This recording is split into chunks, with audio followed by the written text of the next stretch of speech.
என்னங்க இப்பெல்லாம் கேள்வி கேக்குறாங்க? அசால்ட்டா பதில் சொல்லுங்க.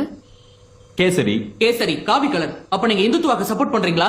ஏய், எங்க அப்பா கேசரி நல்லா பண்ணுவாரு, அதனால சொன்னேன். அப்பா பத்தி பேசுறீங்க, அப்ப நீங்க வாரிசு அரசியல் பண்றீங்க.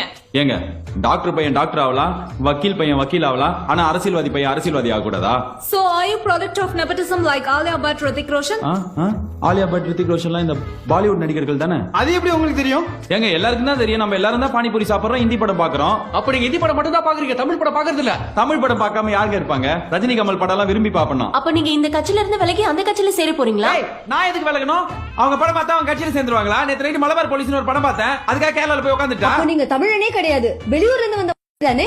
இல்ல, நான் உண்மையான தமிழன். தமிழ் அவன தமிழனே சொல்ல மாட்டான். நீங்க சொல்றீங்க நீங்க தமிழனே கிடையாது. நான் பச்சை தமிழங்க. தமிழன் தமிழ்நாடுன்னு மட்டும் பிரிச்சு பேசுறீங்களே, நீங்க இந்தியன் கிடையாதா? இந்தியா இல்லாம நான் பாகிஸ்தானா? பாகிஸ்தான் பத்தி பேசுறீங்க. நீங்க இஸ்முல் முஜாஹிதீன் அமைப்பை சேர்ந்தவரா? இன்சமா முல்லக்னா இந்த கிரிக்கெட்ல விளையாடுவார், அவர் தானே? அப்ப கிரிக்கெட் சூதாட்டத்துல உங்களுக்கு தொடர்பு இருக்கா? ஏய்,